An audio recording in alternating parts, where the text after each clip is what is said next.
हनुमान बहुत शक्तिशाली हैं, लेकिन उनका पूजन इसलिए है कि वो विनम्र बहुत हैं। जब लक्ष्मण को मूर्छा आई और भगवान ने सोचा कि मेरा ये सबसे बड़ा संकट कौन हर सकता है, देखो भगवान सबके संकट हरते हैं, भगवान के जीवन पे संकट आया तो उन्होंने किसको पुकारा? उन्होंने हनुमान से कहा कि तुम जाओ और संजीवनी लेके आओ। तो जब आकाश में हनुमान चले तो सूरज निकला हुआ था। आकाश में तो सूरज होता ही है, दिन कभी डूबता नहीं है। हमारी माँ पृथ्वी हमें गोदी में लेकर हमारे पिता सूरज की ओर से पीठ कर लेती है। माँ को दोष दे नहीं सकते तो पिता को दोष देते हैं कि दिन डूब गया है। दिन कभी डूबता नहीं है, दिन तो निकला रहता है। सूर्य कभी अस्त नहीं होता। कैलाश भैया ने गाया, क्या बात है, क्या बात, क्या कभी अंबर में। तो बेटा सूरज कभी डूबता नहीं है।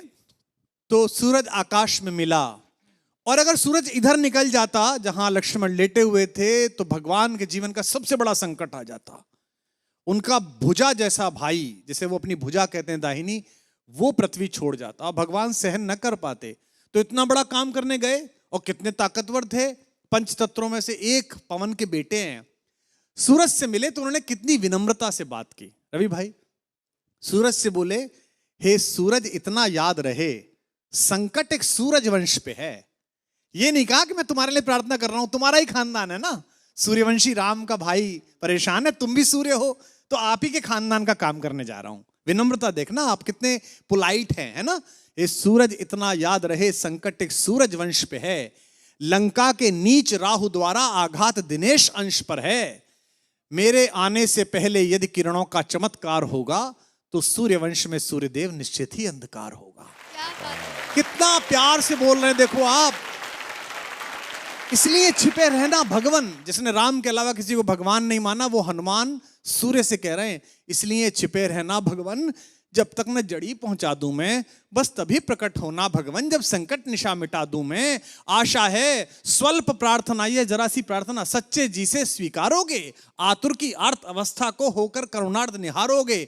8 लाइन की विनती के बाद धीमे से अपना विजिटिंग कार्ड दिया सूरज को। शक्ति पाना, यश पाना, लेकिन विनम्र रहना।